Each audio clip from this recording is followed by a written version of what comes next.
Live to 100 Secrets of the Blue Zone การใช้ชีวิตของคนที่มีอายุเกิน100ปีค่ะ Power 9 หรือว่าพลังทั้ง9นะคะที่จะช่วยให้เราเนี่ยมีอายุยืนยาวค่ะเรารู้ว่าพรุ่งนี้เนี่ยเราตื่นเช้ามาเพื่ออะไรนะคะการกินเพียงแค่80% ของกระเพาะดื่มไวน์แดงวันละ 1-2 แก้วอย่างเป็นประจำนะคะเราเป็นส่วนหนึ่งของสังคมนั้นค่ะสวัสดีค่ะทุกคนวาวจาก Wonderful ค่ะเมื่อไม่นานวันนี้เนี่ยเรามีโอกาสที่จะดู Netflix documentary ที่มีชื่อว่า Live to 100 Secrets of the Blue Zones นะคะซึ่งเป็นเรื่องราวเกี่ยวกับผู้ชายคนหนึ่งเนี่ยเขาเดินทางไปทั่วโลกเลยเพื่อที่จะศึกษาการใช้ชีวิตของคนที่มีอายุเกิน100ปีค่ะเป็นสารคดีที่มีความน่าสนใจมากๆเพราะว่าการศึกษาเนี้ยทำเพื่อที่จะเรียนรู้ว่าคนที่มีอายุยืนยาวขนาดนี้เนี่ยเขาใช้ชีวิตยังไงอยู่ในสังคมแบบไหนนะคะคราวนี้เนี่ยเราคิดว่ามันน่าจะมีประโยชน์กับเพื่อนๆก็เลยจะนำมาแชร์ให้เพื่อนๆฟังในวันนี้ค่ะก่อนอื่นเลยต้องบอกว่าคำว่า Blue Zones นะคะก็คือเขตพื้นที่สีฟ้าที่มีคนอายุเกิน100ปีเนี่ยมากที่สุดในโลกค่ะจากการสำรวจแล้วเนี่ยมีพบได้อยู่5ที่ในโลกนี้นะคะที่แรกเลยก็คือตัวโอกินาวาที่ประเทศญี่ปุ่นค่ะที่ที่2ก็คือตัวซาร์ดิเนียอิตาลีนิโคยาเพนินซูล่าที่คอสตาริกานะคะไอคาเรียที่ประเทศกรีซและสุดท้ายก็คือตัวโลมาลินดาแคลิฟอร์เนียในประเทศอเมริกาค่ะตอนแรกเลยที่เราได้ยินชื่อประเทศญี่ปุ่นเนี่ยไม่ได้รู้สึกแปลกใจอะไรเพราะว่าที่ประเทศญี่ปุ่นเนี่ยมีการกินปลาต่างๆแล้วเขาก็ค่อนข้างรักษาสุขภาพดีทำให้ประเทศญี่ปุ่นมีชื่อเสียงในเรื่องของคนอายุยืนยาวอยู่แล้วค่ะแต่ที่เซอร์ไพรส์ที่สุดก็คือที่โลมาลินดาในแคลิฟอร์เนียของประเทศอเมริกาค่ะเพราะว่าเราไม่คิดว่าในเขตที่มีคนกินชีสคนกินฟาสต์ฟู้ดต่างๆมากมายเนี่ยจะมีพื้นที่ที่มีคนอายุเกิน100ปีเยอะที่สุดในโลกด้วยเช่นกัน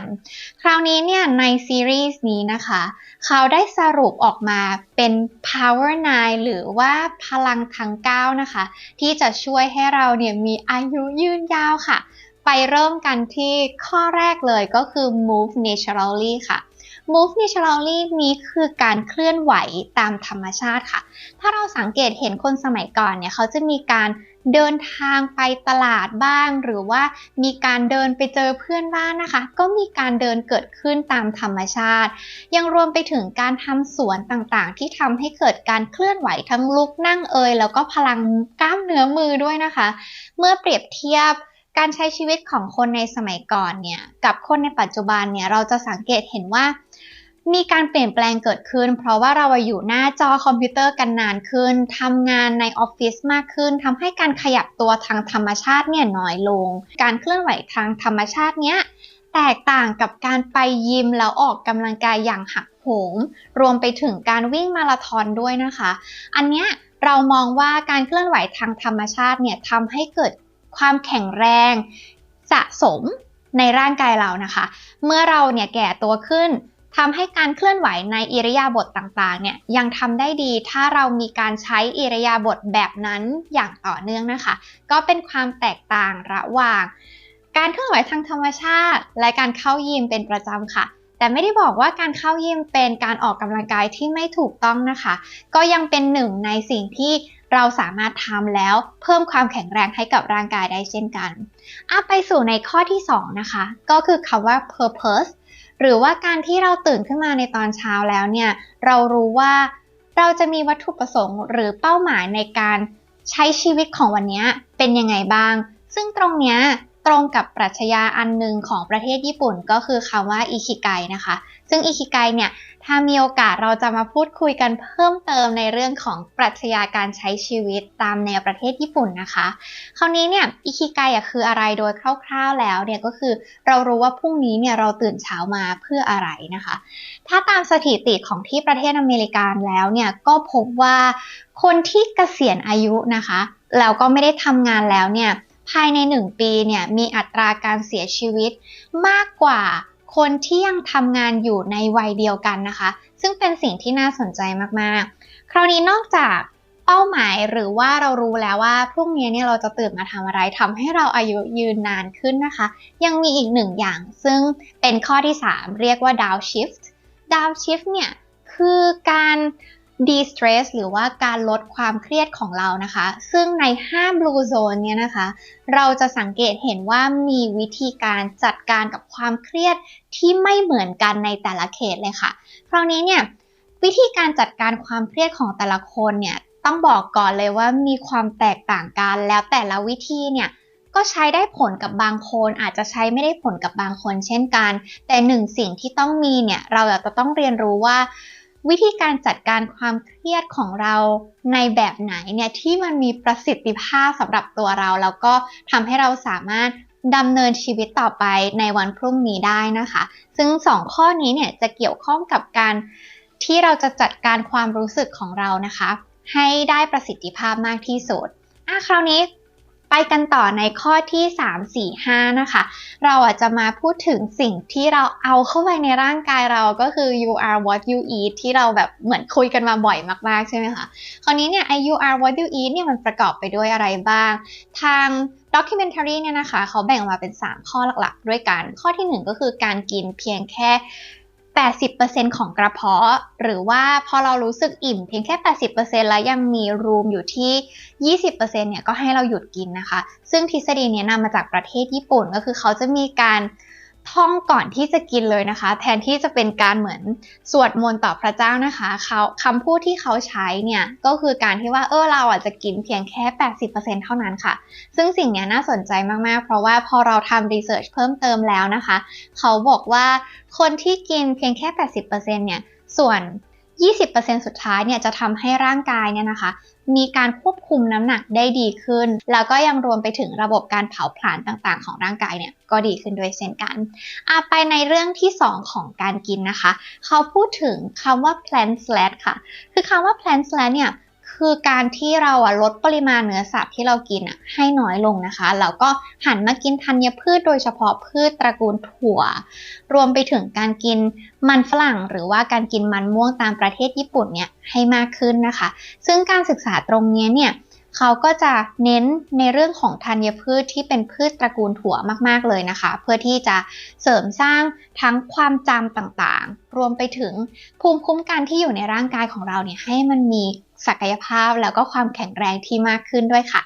ข้อสุดท้ายเนี่ยเป็นข้อที่ยังมีการถกเถียงกันอยู่เล็กน้อยนะคะก็คือ wine at 5 ค่ะก็คือการดื่มไวน์แดงนะคะในหลายๆโซนเนี่ยก็จะมีการดื่มไวน์แดงวันละ 1-2 แก้วอย่างเป็นประจำนะคะซึ่งข้อถกเถียงที่อยู่ใน article ต่างๆนะคะเขาก็บอกว่าการดื่มไวน์แดงเนี่ยจะได้รับปริมาณของแอลกอฮอล์เข้าไปด้วยซึ่งการดื่มแอลกอฮอล์เนี่ยก็มีทั้งผลดีแล้วก็ผลเสียปนๆกันไปนะคะแต่ว่าสิ่งที่เรามองว่าไวน์แดงมีเนี่ยนะคะก็คือมีสารที่เรียกว่าเฟลโวนอยด์ค่ะสารที่ชื่อว่าเฟลโวนอยด์เนี้ยเราจะได้จากพืชหรือว่าธัญพืชที่มีสีเข้มในตระกูลของเบอร์รี่เช่นแดงแล้วก็ม่วงนะคะคือตัวเฟลโวนอยด์เนี่ยจะมีส่วนช่วยให้ร่างกายเราเนี่ยนะคะสร้างภูมิคุ้มกันได้ดีแล้วมีคุณสมบัติเป็นสารต้านอนุมูลอิสระซึ่งสารต้านอนุมูลอิสระเนี่ยจะช่วยลดโอกาสในการเกิดมะเร็งในหลายๆชนิดได้เลยนะคะซึ่งเราก็คิดว่าตัวสารเฟลโวนอยด์เนี่ยน่าจะมีความสำคัญมากกว่าตัวแอลกอฮอล์ที่อยู่ใน red wine นะคะคราวนี้นี่คือภาพรวมทั้งหมดของการกินนะคะ3ข้อสุดท้ายที่เราจะคุยกันนะคะเราจะพูดถึงในเรื่องของสังคมและ connection ที่อยู่รอบๆตัวเราค่ะไปกันเร็วๆเลยนะคะในเรื่องของข้อที่7 8แล้วก็9เนี่ยประกอบไปด้วยตัว right tribe love one first แล้วก็ belong นะคะซึ่งแปลว่าการที่เราอยู่ในสังคมที่ดีการที่เราให้ความสำคัญกับคนที่เรารักหรือว่าครอบครัวของเราเนี่ยมาก่อนนะคะเป็น priority แล้วข้อสุดท้ายก็คือการที่เราเป็นที่รักหรือการที่เรารู้สึกว่าเราเป็นส่วนหนึ่งของสังคมนั้นค่ะซึ่งตรงนี้มันก็ตอบโจทย์มากๆสำหรับมนุษย์ในฐานะที่เป็นสัตว์สังคมใช่ไหมคะเราก็รู้สึกว่าการที่ได้รับการยอมรับหรือการที่อยู่ในสังคมที่ทำให้เรามีความสุขเนี่ยก็แน่นอนอยู่แล้วว่าพอเรามีความสุขในสิ่งนั้นเนี่ยก็จะทำให้เรามีโอกาสที่จะมีอายุยืนยาวมากขึ้นค่ะ ในด็อกิเมนทารีเนี่ยนะคะยังพูดถึงเรื่องของการที่เราให้ความสำคัญกับครอบครัวนะคะแล้วก็ไม่ว่าอะไรจะเกิดขึ้นเนี่ยครอบครัวของเราจะมาก่อนนะคะก็มีหลายๆครอบครัวเลยที่คนที่อายุ